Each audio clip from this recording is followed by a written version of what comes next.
Hello friends, today we are going to see the new topic, that is PE ratio, that is price earning ratio.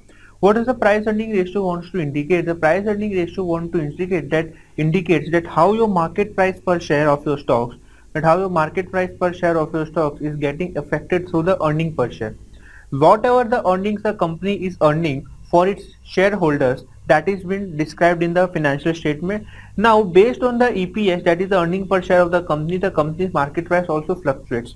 What is the reason for such fluctuation? The reason for such fluctuation is simple, that if the company is doing well and the company is on a growing stage or has attained a certain level of growth, its EPS, that is earning per share, will indicate the same. It will be mainly indicated through its EPS. And if the existing shareholders or the potential investors of a particular company will try to see that yes, the company is growing every year, the company's EPS is increasing, and the company has attained a real growth and is at a very good position, and that is the reason the people or the potential investors will start investing in that particular company shares. And as a result, what will happen, the demand will increase, and due to the increase in the demand, there is possibility that the price of the shares might increase in the stock market. Now in the reverse case, if the company is not doing well, it will be indicated through the EPS available for the equity shareholders. Now if the EPS has been declining stage from a long time, the existing investors will start withdrawing their investment from the same company, and as a result, in the market, the supply of that particular company shares will increase, and as a result, the market price of the particular share will go down, and as a result, the company may face a loss of a lot of scarcity in the given future. Now what is indicated through price earning per share? That is only indicated.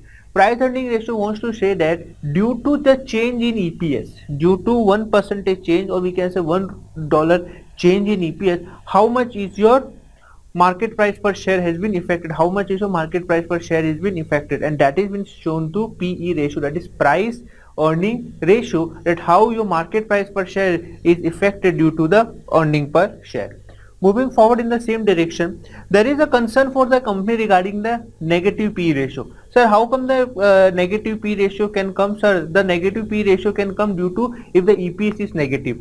Now, if the EPS is negative, its P ratio will also get negative, and as a result, it will create a disastrous effect for a particular company. That means the existing investors in a particular company will start withdrawing their investments, and as a result, the company may start declining its growth, and as a result, in a given time period, there may arise a condition that the company may be required to be liquidated. Now this is a warning sign, this is a red signal, a red alert for a particular company if its PE ratio is a negative form, because its EPS is going in a negative form, and the company should take necessary and suitable steps.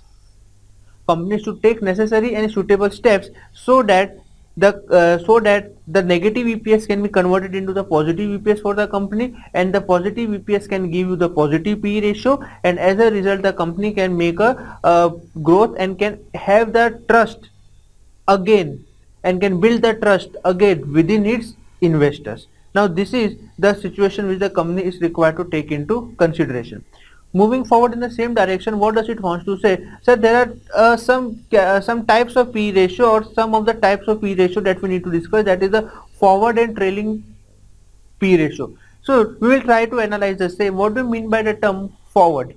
Forward means that we will look forward, or we are looking for some future prospects in the company. And as a result, what will happen, sir? Due to the future prospects, the company is able to show to its users of the financial statement, that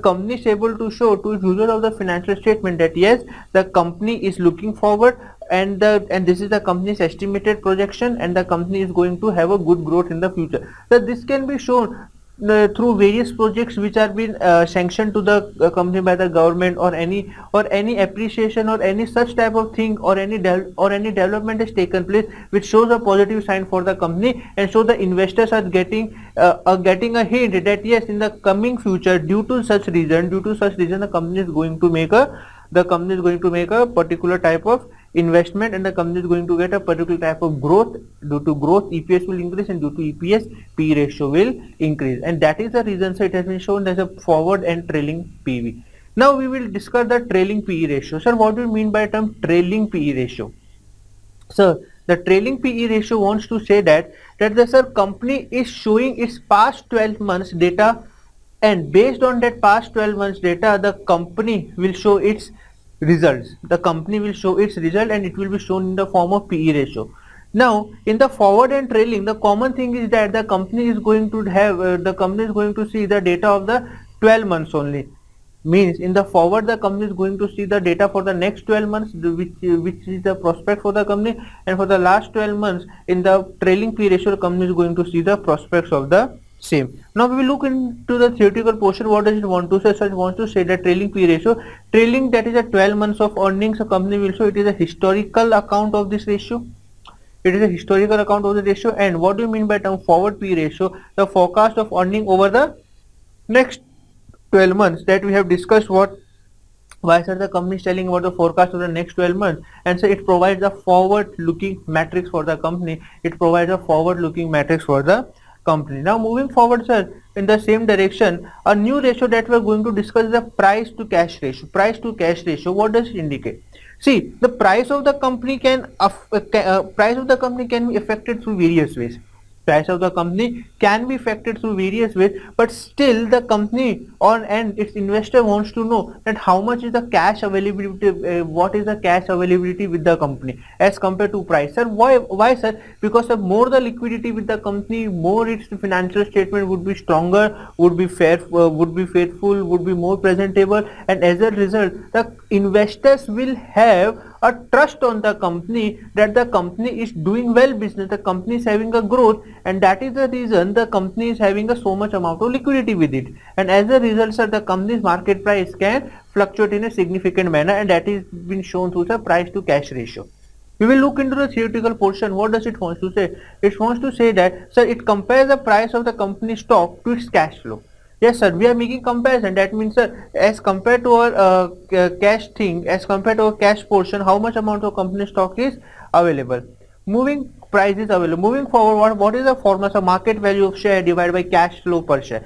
Cash flow per share. That is sir, the investors, existing investors should be aware or should be relaxed that yes, not an issue if the company today goes into the liquidation. If the company today goes into the liquidation, then there is nothing to worry. The company can have, the shareholders can have their shares at a reasonable price. That means at the time of liquidation, company will be in a position to pay to its shareholder. How much amount the company will be able to pay its shareholders per share basis, that will be derived through cash flow per share, whose formula which will be seeing it in now. Now market value per share divided by cash flow per share, sir, as we have discussed earlier sir, whatever the sir, in the given formula, whatever things are given in the denominator, that is the base thing, due to which the numerator has been affected, and that is been shown that if the cash flow per share availability with the company is more, the market price would be more fluctuating, because the investors would be having a faith or trust in the company that yes, company is a solvent company is a liquid company is in a position, if on today the company goes into liquidation, it is in a good position to pay its shareholders on a reasonable amount or a good amount, and that has been shown. Next thing sir, cash flow per share, we would like to see. Cash flow per share is the amount of cash company is having on hand, as on hand company is having after taking depreciation into account, because depreciation is a non-cash expense, then just we have to make the adjustment of the same to derive the cash flow per share availability to the shareholders. Next topic that we are going to see is the dividend yield ratio. What do you mean by term dividend yield ratio? That due to the dividend portion, how is the market price has been affected, that is been shown through the dividend yield ratio. Now let's see the theoretical portion and we'll try to understand it further. What does it want to say? It wants to say that it measures the amount of cash dividends. It measures the amount of cash dividend distributed to common shareholders. It measures the amount of cash dividend distributed to the common shareholders related to the market price per share. Now if we look into this formula, that is a dividend yield percentage, what does it want? So it wants to say that's a market price per share divided by dividend per share into 100. Now see friends, let's try to understand what does it want to say. Sir, it wants to say that if a company is declaring dividend, if a company is declaring a dividend to its shareholders, such news will be spread out all over. Now what does it indicate? That a company is having a sufficient amount of profit current years plus as well as accumulated profit, the company is having sufficient so that it is in a position to pay the dividend to its shareholders, to pay dividend to its shareholders. Now what will happen due to the due to the payment of due to the payment of dividend to the shareholders, the company due to the payment of the shareholders to the company, the market price of the shares will also start to fluctuate, because the potential investors will see that yes, the company is paying a good amount of dividend every year, and so now why not to invest in such a company, and as a result the company's market price will start fluctuating in a respective manner. Now in the reverse case, what will happen if the company is not paying dividend? The company will not be able to have much investor, because the investors are at the end of the period, at the end of the day, are investing just to get the returns on their investment, and as a result, if they will not get the investments output or investments return, they will start withdrawing their investment from the given shares, and as a result the company will not be in a position, or company may not be in a position to function more in a appropriate manner. Moving further, what does it wants to say? A new ratio, that is a dividend payout ratio. What do you mean by term dividend payout ratio? That if a company is earning $100, company is earning $100, I am assuming this amount after deducting all my expense, all my liabilities and all such thing, I am assuming that company is earning $100, and out of the $100 the company had decided that I will pay out $50 as my dividend, that in the form of dividend I will pay $50. Now what will happen?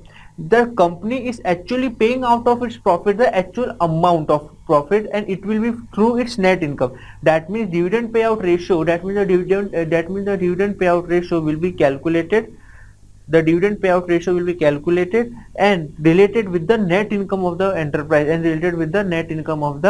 enterprise. Moving forward, sir, looking into the theoretical portion, what does it want to say? It is a ratio of the total. It is a ratio of the total amounts of dividend paid. It is the ratio of the total amount of dividend paid out to shareholders in related to the net income. That means if the company had earned if the company had earned a income of $100, the company will pay out $50 in the form of dividend to the shareholders, and as a result it would create a positive effect on the company's performance as well as in the reputation. Now percentage of earnings paid to the shareholders in dividend, this is also known as percentage of earnings paid to the shareholder. That means I am today I have paid 50% of my earnings to my shareholder. Means in the current year I have earned $100, and out of $100 I am paying out $50 in the form of dividend, and as a result I can say that I have paid out 50% of my amount to the shareholders. Now if I look at the formula, dividend payout ratio is equal to total dividend divided by net income. That means as compared to my net income, how much amount of total dividend I have paid out to my shareholders, that will be depicted through this. Next, even it is be said that, sir, if I am earning $100 and if I have decided that I will retain $50, I am assuming, okay, let's change the example. If I have earned $100 and if I have decided I will retain $60 with me, that means I can say that I am paying out $40, and that is why that is what the second formula wants to say, that is a dividend payout ratio equal to 1 minus retention ratio. Whatever is your retention ratio, that is the balancing amount from the retention ratio will be paid out to the shareholders in the form of the dividend. Next thing that we want to say is the dividend payout ratio equal to dividend per share divided by earning per share. So dividend per share divided by earning per share, what does it want to say? That as compared to earnings of $100, that is our total earnings, and if I am assuming that my earning per share is $10, that means as compared to my $10 income, how much amount of dividend per share I am paying out to my shareholders as compared to the earning of my $10,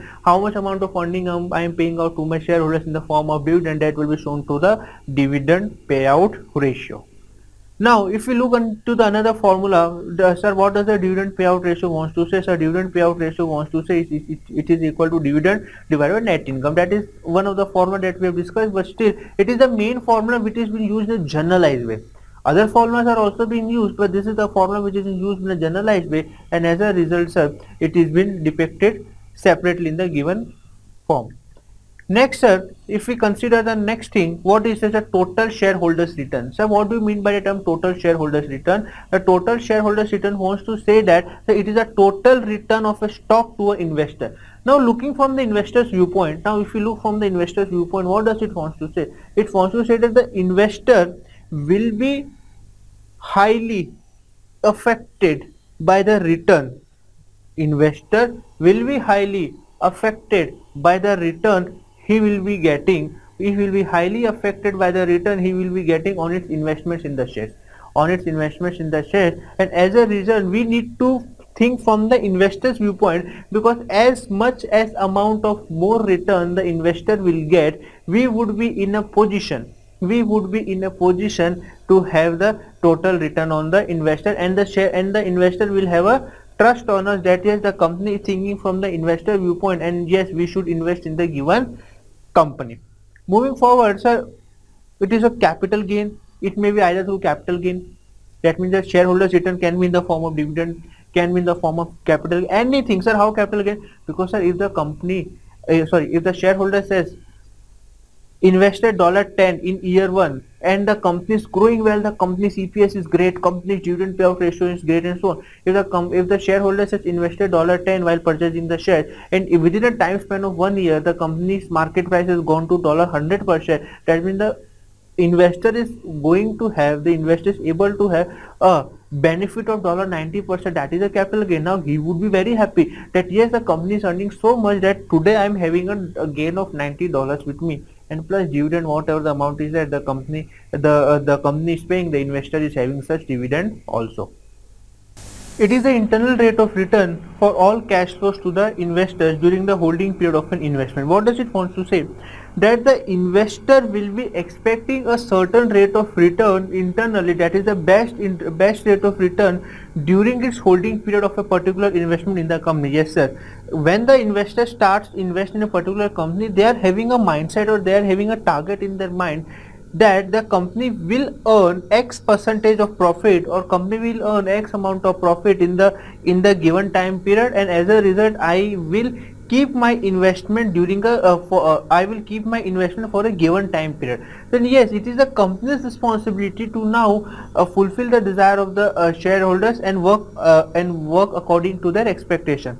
Internal rate of return, that is yes sir, the rate of return which is being generated by the company internally and which is larger than the external one.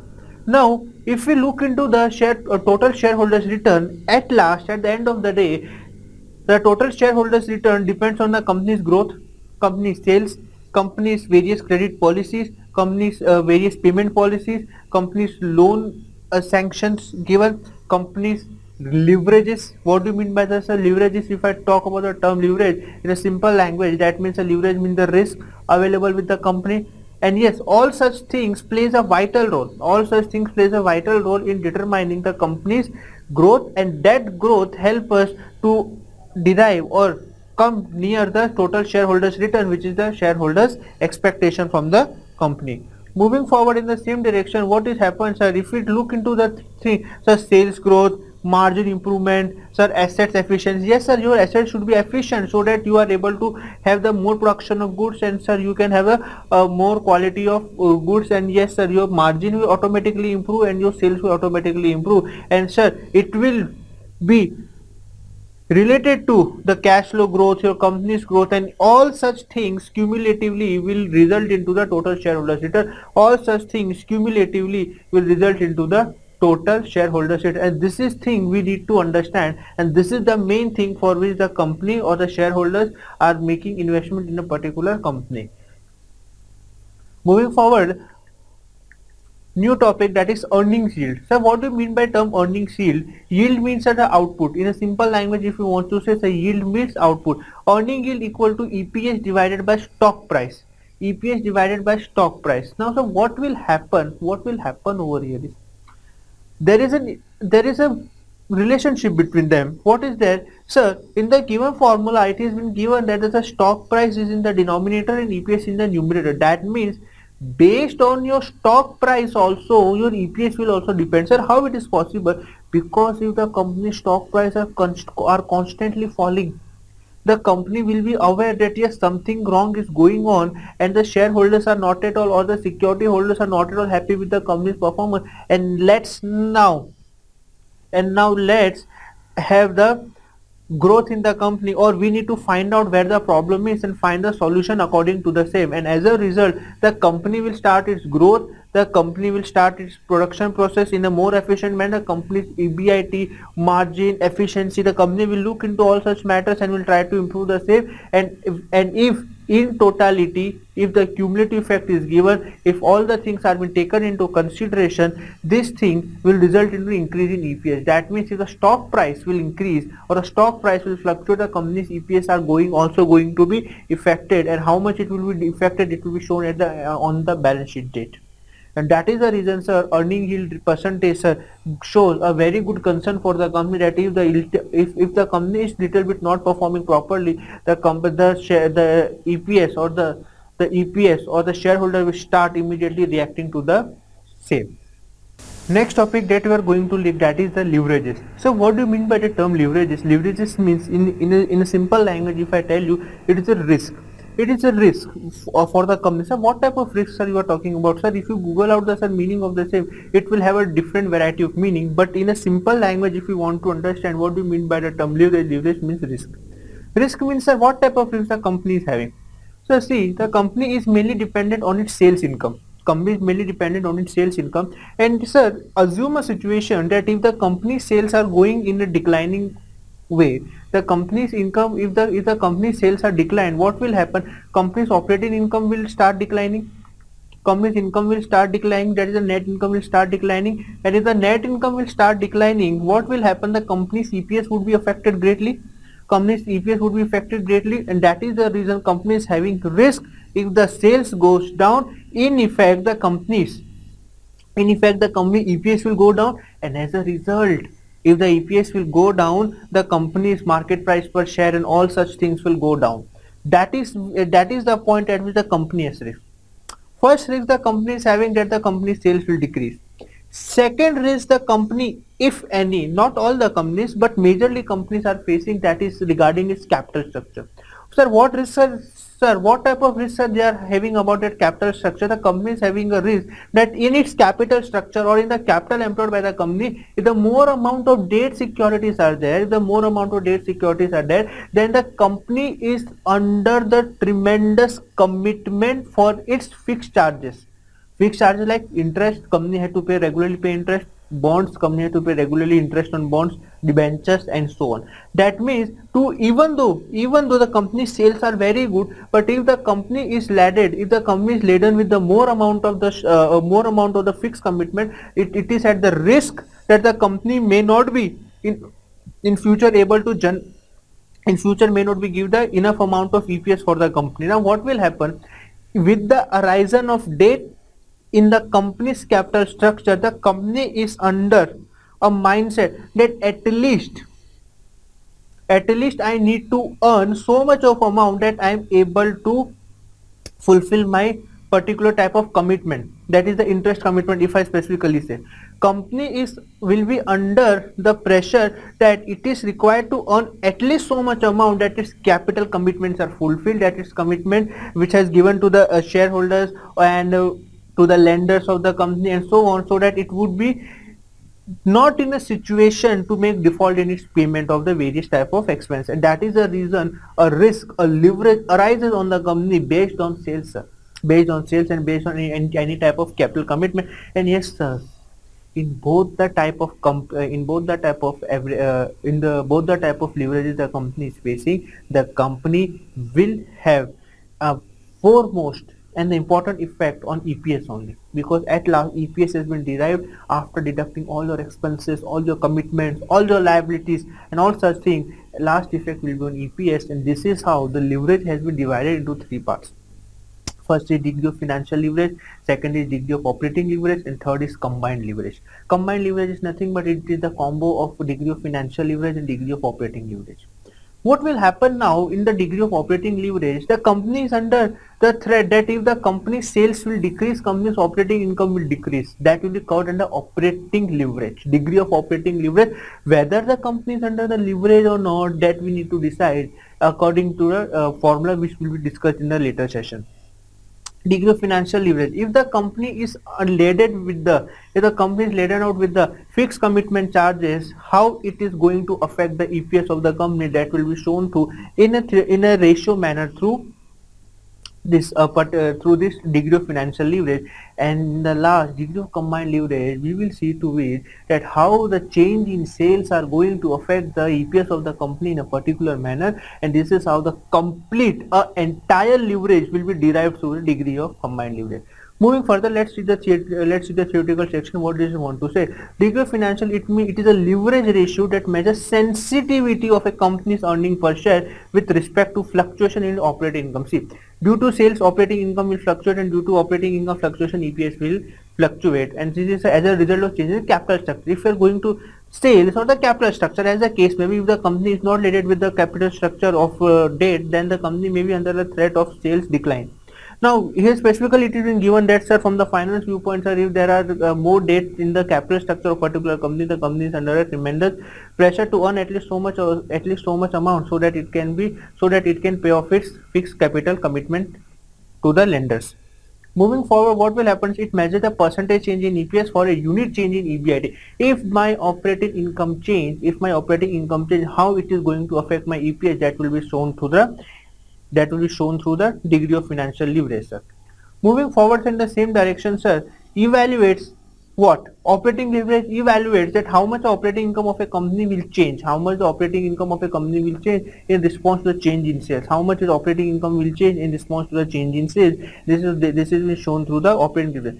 Companies with a larger proportion of fixed cost and no variable, company with a larger proportion of fixed cost to variable cost will have higher level of operating leverage.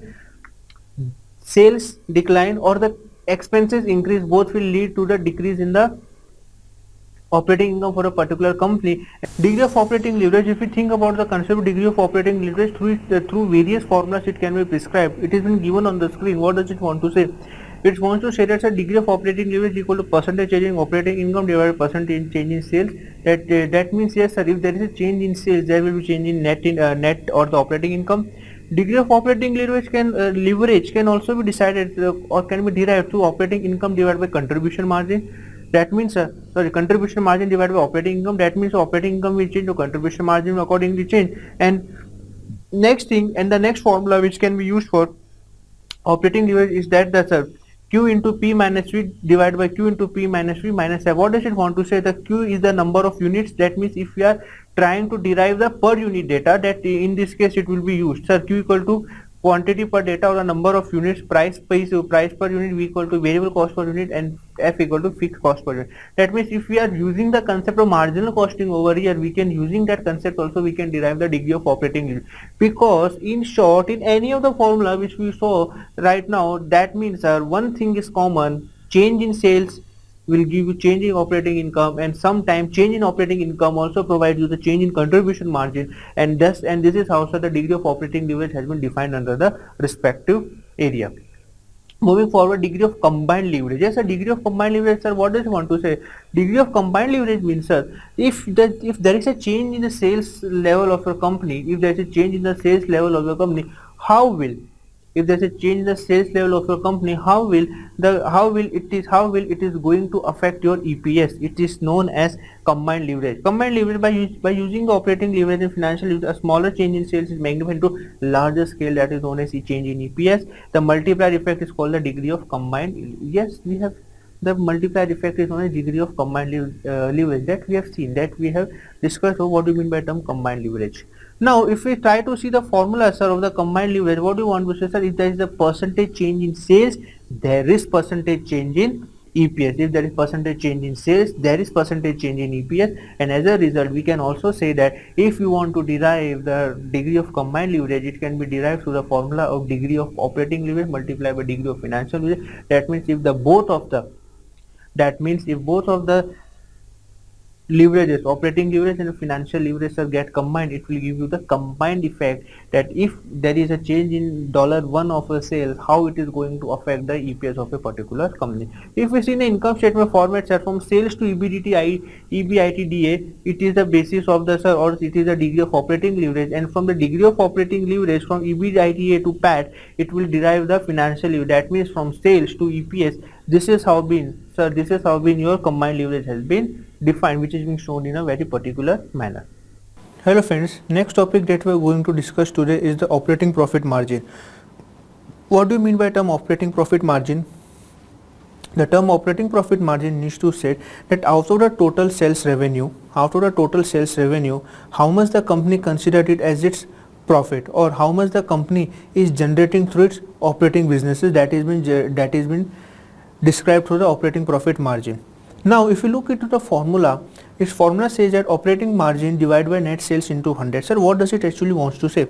Sir, it wants to say that sir, out of the sales made, how much is the profit which is attributable for the operating purpose? Yes sir, operating purpose. Sir, is there any other thing which is been included in the sales revenue? Yes sir, many other things are also included in the sales revenue, but operating profit margin initially and sir specially tells you that sir, how much of the profit the company considers is as a operating margin or a operating profit. Now if we talk about the net profit margin, sir, what does net profit margin wants to say? So the net profit margin wants to say that sir, how much amount of profit from the sales revenue made by the company is actually belonging to the company, is actually the profit. That means net profit means the actual profit which is been earned by the company. Now sir, if we talk about the net profit has been derived by deducting the means trading expenses also, in various supportive expenses also, that means the non-trading expenses also. Now if you talk about non-trading expenses like all the miscellaneous expense or supporting expense like electricity bill or telephone bill, if we talk about, or any other supportive activities and so on. That means if a company has made a sales of $100 and if the company is earning a net margin of $25, that means out of the $100 company its profit is $25, which has been actually earned by the company, and that's why its formula also says that net profit margin equal to net profit divided by sales into 100. That means out of the sales revenue made by the company, how much amount of net profit is being made by the company during a particular year. If we talk about the next ratio, friends, what does the next ratio wants to say? Sir, the next ratio wants to say about the return on assets. How much or in what way the assets employed in your company, how much or in what way the assets invested in your company are helping you to generate the income. That means if I say, if you have collected the capital from the shareholders or from the stockholders, that amount if you are investing in your own business, then in such case you will invest in the assets of the company, and those assets will help you to generate the return for a company. We also need to calculate the percentage of the same also, so that we can know that in the generation of revenue for a particular company, how much amount is been contributed by the assets. And that is the thing which has been said. It has been said that sir, if sir, it wants to say only that sir, in generating the income, how much amount is been contributed by the capital invested in the company, and we are having the capital investment in our assets only, and that is being what been said by the formula also. Sir, this formula says that net income divided by average total asset. Sir, net income means sir, whatever you are earning, in average total assets. Sir, why here the word average total assets has been used? Sir, here the word average is been used because sir, assets we are not calculating for a particular period, assets we are calculating for a particular date, because on the balance sheet, when we are preparing the balance sheet, or rather we say statement of financial position, in that we used to write as a statement of financial position as on a particular date. That means how much assets are being used during the year to generate the revenue, that is not possible for us. So we are calculating the average of all the assets, and we are considering that yes, on an average this amount of assets, had helped us in generating the net income for a particular period, and that is when it is been said, a net income divided by average total assets into 100. Moreover, return on total assets is used in various other fields, like sir, for the profitability generation. It also keeps a check on the efficiency of the managers. It also help us to have the projected forecasted earnings of the same. Next, sir, it also help us to planning, budgeting, and all such matters which we can develop and serve move further, so that the return on assets can be generated more in an efficient and proper way for a particular organization. This is how the return on total assets helps us for the benefit of a particular company. Next topic that we are going to see is the return on equity. What do you mean by the term equity? Equity means the owner's fund. That means it is specifically belonging to the owners of the company, and those are nothing but the shareholders. Now if we talk about their return on equity, what does the return on equity wants to say? Now shareholders have given funds to the company for the better use of those funds and for the earning the profitability for the company. Now the company itself wants to and needs to disclose the information to the shareholders that out of $100 invested by you in this company, how much amount of return it is being generated by the efficient use of that money. Once again, this ratio wants to say, if a shareholder has invested $100 in this company, how much amount of return is generated by the efficient use, of that resources, that is $100 by the company for the betterment of the shareholder, and this has been shown by the return on equity. Now if we look now if we look at the formula of the same, if you look in the formula wants to say, sir, net income divided by shareholders equity. Net income divided by shareholders equity, yes sir, we have discussed so many times and still repeating. What do you in the particular formula in the ratio chapter, anything which is given in the denominator, should be considered as a base for which appropriate numerator shall be derived, or it should be compared with the appropriate numerator. What does it wants to say? Sir, net income divided by shareholders equity, and that only we have been discussed that out of $100 invested in a particular entity by the shareholders, how much amount of return is being generated through it, and this shows that how the company is efficiently using the equities resources in the betterment of the company and its shareholders. Return on invested capital. Now what does the term return on invested capital mean? So return on invested capital means, sir, it is combination of return on assets and return on equity. So it is combination of return on assets and return on equity.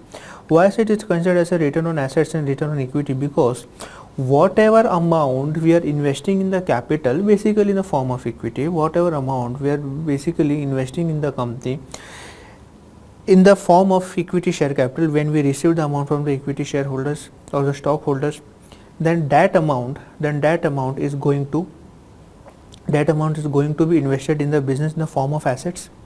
Now I can say that, sir, basically if you talk about a statement of financial position, if you specifically talk about a statement of financial position, both the sides are getting balanced, sir. Both the sides are getting balanced.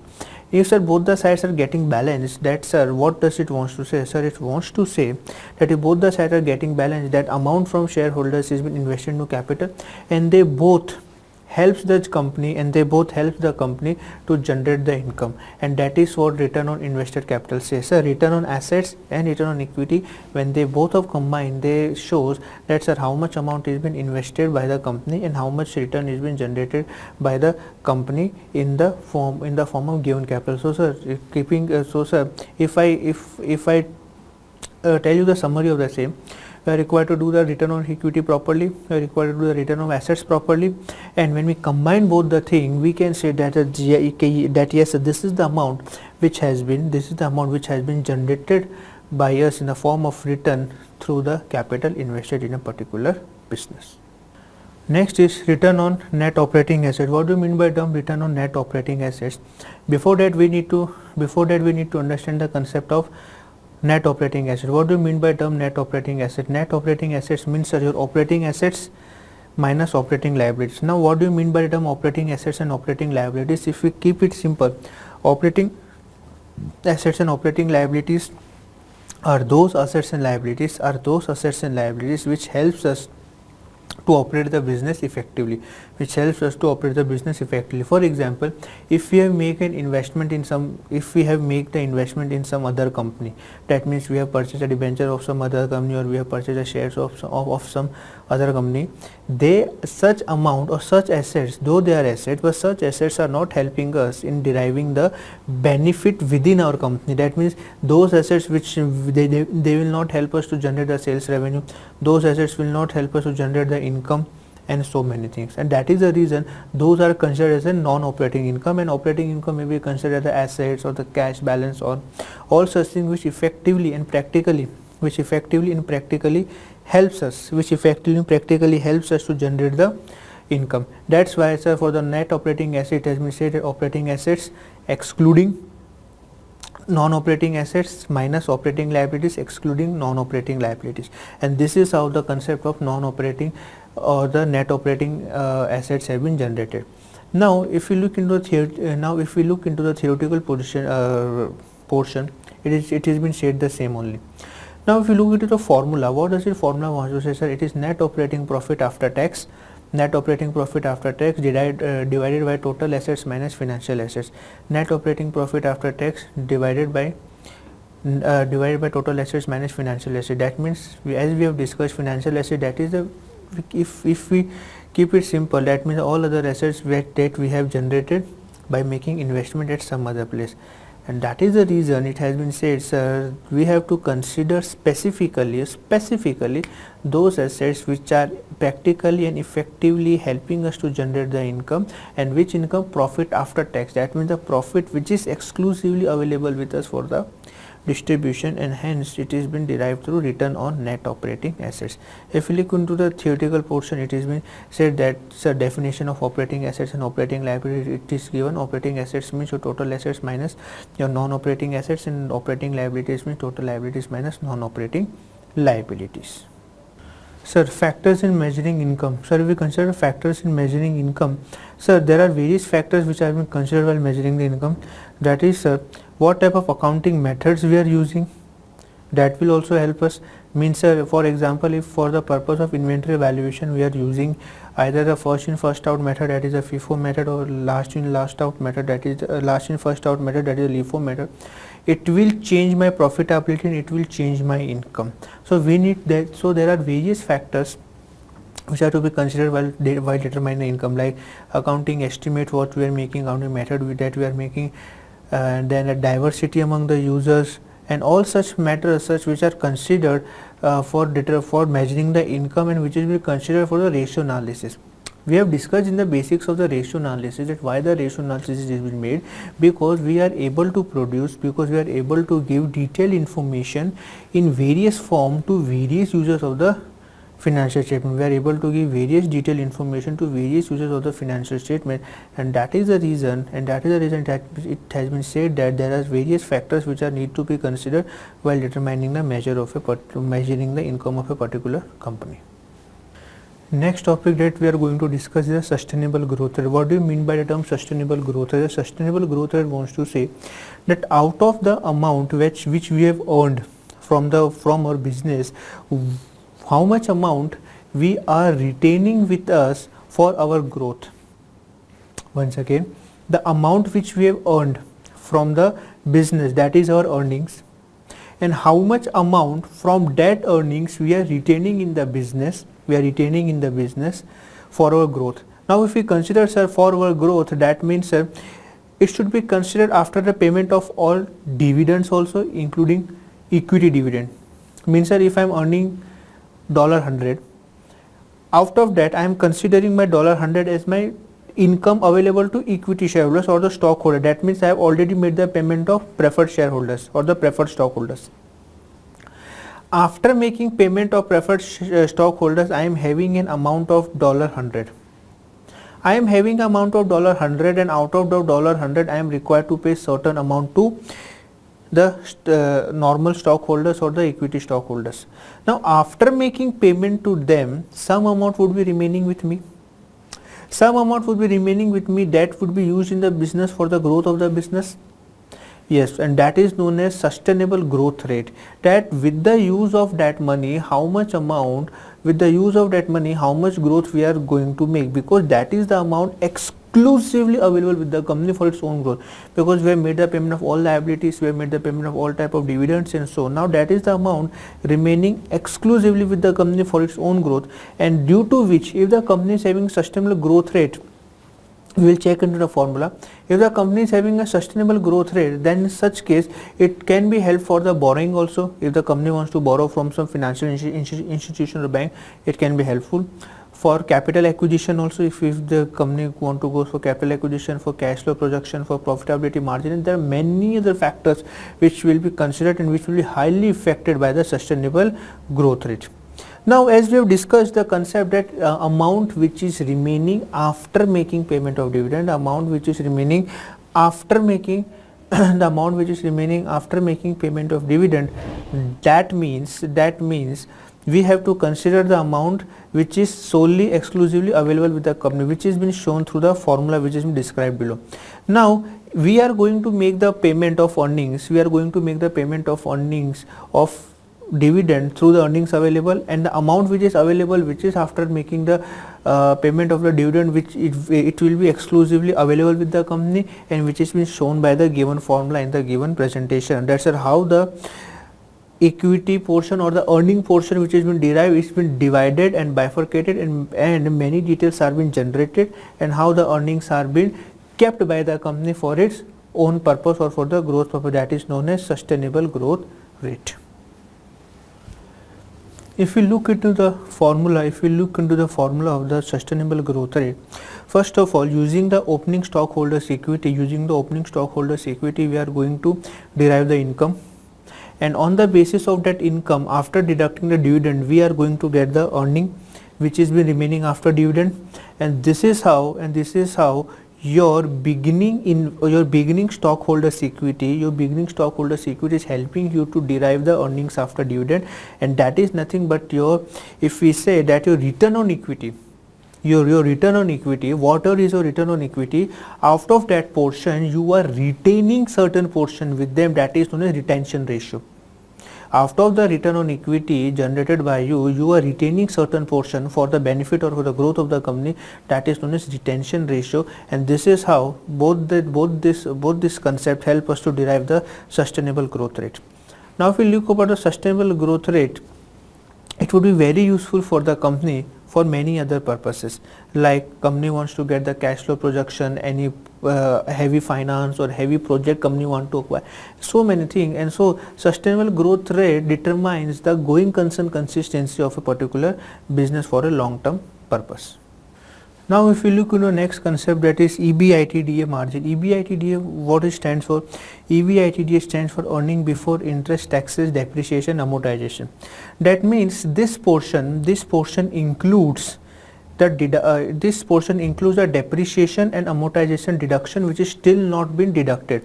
Now what the company wants to say that, see, your profitability will decrease if we deduct the amortization and depreciation expense which are non-cash expense. So if we deduct amortization and depreciation expense, we can get the cash profit, somewhat a cash profit. Now what will happen if we compare the EBITDA and EBIT, that is earning before interest and tax, that is coming after deducting the depreciation and amortization? What will happen? Company will be able to analyze its non-cash charges, that how much portion is the non-cash charges which has been borne by the P&L and which is reducing its profitability. And yes, due to that the company will be able to analyze its cash portion as well as non-cash portions properly. Now if we consider this, sir, company mainly uses this ratio to calculate or to derive that out of the total amount of sales made, out of the total amount of sales made, how much is the EBITDA? Out of the total amount of sales made, how much is the EBITDA? That means if I am earning sales of $100, if I am having a earning of sales of $100, how much amount is the EBITDA? How much amount is the EBITDA? And that will help us to help the company to know that how much is the earnings which is earned by the company, how much is the earnings which has been earned by the company before before deducting non-cash charges, that is including those charges, that is the main income for the company. Other deduction like depreciation, amortization, which has been charged due to some legal compliance and due to some other concept, but these are going to affect the profitability, which can and which will and which is reducing the income of the company on a particular basis, and which will in effect if you reduce the EPS or the dividend to be declared to the shareholders. And that is the reason company needs to look at this ratio in a most proper manner. If you like this video, share it with your friends. Subscribe to our YouTube channel to watch more such videos and learn from our expert faculty members. Press the bell icon to get regular notifications whenever we upload a new video. Download NDI mobile app to get complete CA course online. We value your support. Thank you for watching.